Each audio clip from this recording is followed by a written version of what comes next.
हरियाणा के किसान पेश कर रहे मिसाल। किसानों ने जताया हरियाणा सरकार का आभार।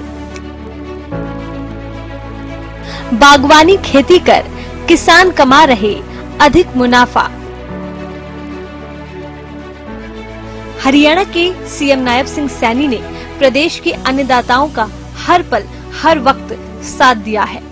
किसानों पर अगर कोई मुसीबत आती भी है तो सीएम नायब सैनी उनका साथ देते हैं। किसानों के लिए हरियाणा सरकार की ओर से किए जा रहे सारे प्रयास किसानों के हित में साबित हो रहे हैं, जिसके लिए किसान हरियाणा सरकार का आभार भी जता रहे हैं। कनीना उपमंडल के गांव सुंदरा के प्रगतिशील किसान बलवान ने हरियाणा सरकार की ओर से मिल रहे सहयोग को लेकर सरकार का विशेष धन्यवाद किया है। प्रगतिशील किसान बलवान ने बताया कि उन्होंने 7 एकड़ में बेरी, सेब, चीकू, करौंदा, संतरा, मौसमी और आंवला के पौधे लगाए थे, जिसमें लागत के बदले मुनाफा ज्यादा मिला है। STV वाले मेरे फार्म पे आए हैं, इनको भी हार्दिक बधाइयाँ। और ये मैंने यहाँ पर करीबन 7 एकड़ के अंदर बागवानी कर रखी है। जिस एकड़ में हम खड़े हुए हैं, इस एकड़ के अंदर मैंने 56 बागवानी का प्लांट्स लगा रखे हैं, जिसके अंदर सभी तरह के फ्रूट्स के प्लांट हैं। मेरे पास सेब के प्लांट्स हैं और यहाँ पर चीकू है, कीनू है, मौसमी है, अमरूद है। और इसके अंदर टोटली इस एकड़ के अंदर इरिगेशन सिस्टम है, वो ड्रिप सिस्टम से है, जो हरियाणा सरकार से मुझे 85% अनुदान मिला है। और बहुत अच्छे सहयोग से पानी की बचत करते हुए इस एकड़ के अंदर मैं अपनी बागवानी कर रहा हूँ। साथ में इंटरक्रॉप के अंदर मेरे पास यहाँ पर जैसे मैंने गेंदे लगा रखे हैं, गेंदे की फसल भी अच्छी है, आप लोगों को दिखाई दे रही होगी। और साथ में मैंने गोभी और बाकी सब्जी की फसलें भी इसमें लगा रखी हैं। बाकी आगे चल के मैं आपको अपने अमरूद का बाग है और सीट्रस का है, वो चीज़ें भी दिखाऊंगा। अप्रॉक्सीमेटली जो लागत आई है उसका हॉर्टिकल्चर से मुझे अनुदान मिला है। अप्रॉक्सीमेटली 50% जो अनुदान है वो बागवानी विभाग ने। इसमें माने तो कुल कितनी लागत होगी? इसमें लागत अप्रॉक्सीमेटली 17,000 रुपये एकड़ के हिसाब से आई है और 50% उसका अनुदान मिल गया है। गेंदे की बिक्री की है यहाँ लोकल मार्केट में, तो अभी तो ज़्यादा भाव नहीं है, अप्रॉक्सीमेटली 30-40 रुपये है। और मैंने 100 रुपये भी गेंदा बेचा है और मैंने 30 रुपये भी गेंदा बेचा है। तो कुल आय माने तो गेंदे से कितनी हुई होगी?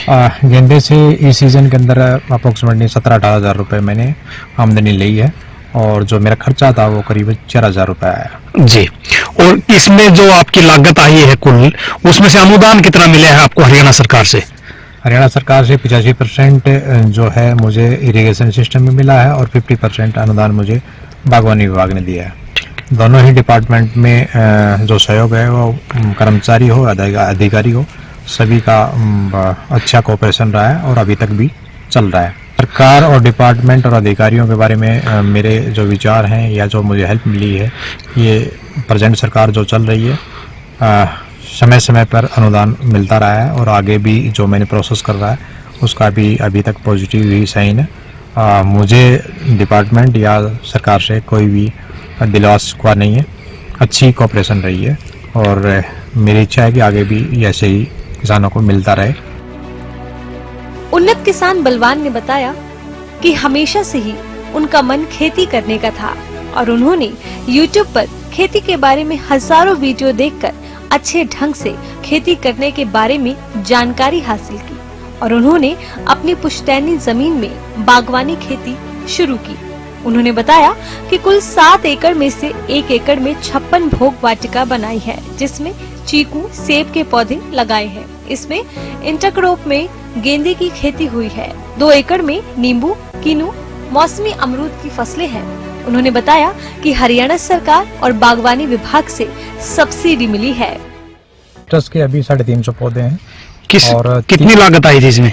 सीट्रस की जो लागत आई थी वो अप्रोक्सीमेटली 1,24,000 रुपये मैंने पौधों में लगाई थी, जिसके अंदर 50% मुझे बागवानी विभाग से सब्सिडी मिल गई है। सारा मैंने अंडरग्राउंड दे रखा है। इसमें इंटरक्रॉप के अंदर मैं वेजिटेबल करता हूँ। इस एरिया के अंदर मैंने गाजर लगा रखी है और हाइब्रिड गाजर है मेरी, करीब 45 दिन की गाजर है, आप देख चुके हैं। और इसका आगे सीड विथ करने का मेरा इरादा है। जो ऑलरेडी इस सिट्रस की कौन सी वैरायटी है? सीट्रस की जो 3 तरह की इसमें वो रखी हैं इसके अंदर मौसमी है, किन्नू है और ये क्या बोलते हैं इसको, मौसमी, किन्नू और नींबू, 3 तरह की है। मैंने अपना करियर 16 साल और 9 महीने की उम्र के अंदर भारतीय वायुसेना से, इंडियन एयरफोर्स से स्टार्ट की थी। मैंने 20 साल वहाँ पर सर्व किया है। रिटायरमेंट होने के बाद मैंने भारत पेट्रोलियम के अंदर सर्विस दिया, लेकिन मुझे भारतीय वायुसेना में भी यही लगता था कि कब तक ये सर्विस होगी, आगे चलकर क्या स्थायी चीज़ें होंगी। फिर मैंने लिमिटेड कंपनी के साथ भी काम किया, वहाँ भी मेरी सोच यही रहती थी। और मैं जहाँ तक यूट्यूब का शुक्र करूँगा कि मैंने हज़ारों वीडियो देखी हैं और सारे देश के अंदर किसान बहुत अच्छा काम कर रहे हैं। यूट्यूब एक मेरा जरिया था जिसके अंदर मुझे कुछ अलग से करने था इस समाज के अंदर। मेरा हमेशा मोटो यही रहा है कि चीज़ें कम पैदा हो, एटलीस्ट कम से कम कुछ परिवारों को मैं एक अच्छी चीज़ दे पाऊँ, और अच्छी चीज़ मैं अपने परिवार को। आज आप देख रहे होंगे कि दुनिया भर की बीमारियां स्टार्ट हो रही हैं, सिर्फ हमारी किचन जहाँ ख़राब हो गई उसी की वजह से आज चीज़ें ख़राब हो रही हैं। और उससे फिर मैंने शुरुआत सीधा ही, जो मेरे पास दादालाई जो ज़मीन थी उसके अंदर मैंने अपना बागवानी स्टार्ट करी। बागवानी के साथ मैं अभी साथ में सब्जियां भी कर रहा हूँ, और आगे चलकर हम नॉर्थ इंडिया की सबसे बड़ी नर्सरी लेकर आ रहे हैं। यहाँ पर आपको गन्ने के प्लांट्स मिलेंगे, साथ में बांस के प्लांट्स मिलेंगे, और केला और पपीता आपको मिलेगा। बाकी किसानों के लिए सलाहें पूरी होंगी। नॉर्थ इंडिया के अंदर हम किसानों के साथ मिलकर ये बहुत अच्छा काम करने जा रहे हैं, जो नेचर के लिए भी बांस अच्छा होगा और बाकी इंसान के लिए तो है ही।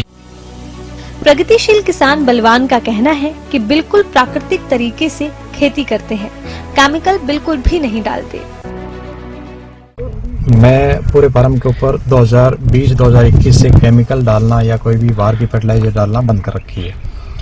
प्राकृतिक तौर पर जो चीज़ें हैं, लेकिन इसके अंदर बीमारियां जो आ रही हैं उसके अंदर हम जैसे मिर्ची के अंदर अभी बीमारी जैसे आती है तो उसके अंदर नीम ऑयल वगैरह का यूज़ करते हैं। साथ के अंदर अभी मैंने फ़िलहाल इसके अंदर 2 लीटर दूध लिया है गाय का, और 100 ग्राम हल्दी और मिट्टी ऐसी ली है 5-6 फीट की, उसको घोल के इसके अंदर स्प्रे किया है।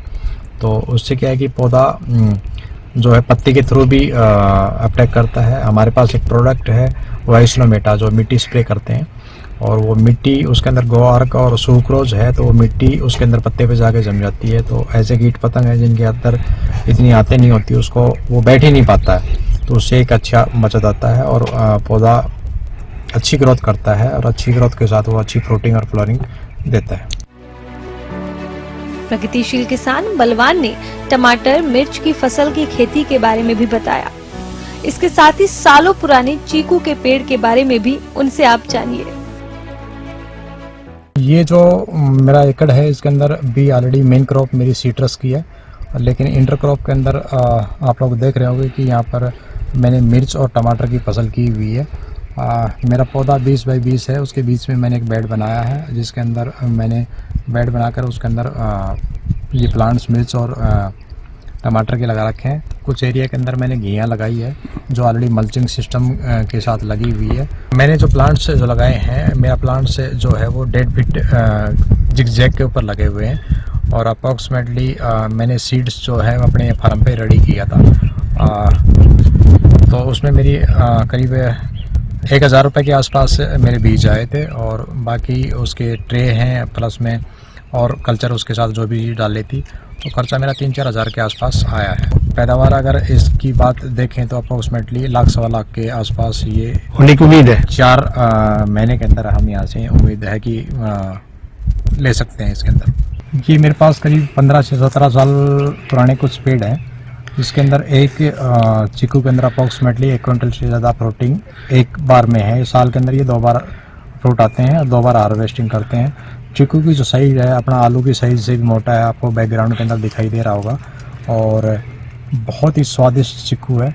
इसमें फ्लोरिंग के लिए हम यहाँ पर जैव रसायन रेडी करते हैं जो कि खट्टे पदार्थों से, जिसके अंदर 1-3-10 1 किलो हमारा गुड़ होता है, 3 किलो हमारे फ्रूट होते हैं जो कि खट्टेपन के। उसके अंदर आप नींबू ले सकते हैं और उसके अंदर आप आंवला ले सकते हैं, और 10 किलो पानी है, उसकी स्प्रे करने से इसकी फ्लोरिंग अच्छी आती है और उसके बाद इसके जब फ्रूट जब रेडी हो जाएं तो हम इसके अंदर छाछ और आंवले का दोनों का घोल डाल के और तब इसमें डालते हैं, तो इसकी फ्रूटिंग के अंदर जो टेस्ट है वो सडरस जिसको बोलते हैं, 6 रस, वो अवेलेबल रहते हैं और खाने में लाजवाब है।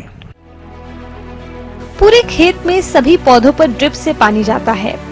प्रगतिशील किसान बलवान का कहना है कि बारिश का पानी इकट्ठा करने के लिए 65x55 और 10 फीट गहरा तालाब भी बनाया है, जिसमें बारिश का पानी इकट्ठा किया जाएगा, जिसकी लागत करीब 1 लाख रुपए आई है और इस पर भी हरियाणा सरकार से अनुदान मिला है, जिससे करीब 5 से 6 महीने फसल की सिंचाई हो सकती है। प्रगतिशील किसान बलवान ने इस अनुदान को लेकर हरियाणा सरकार का दिल से धन्यवाद किया है।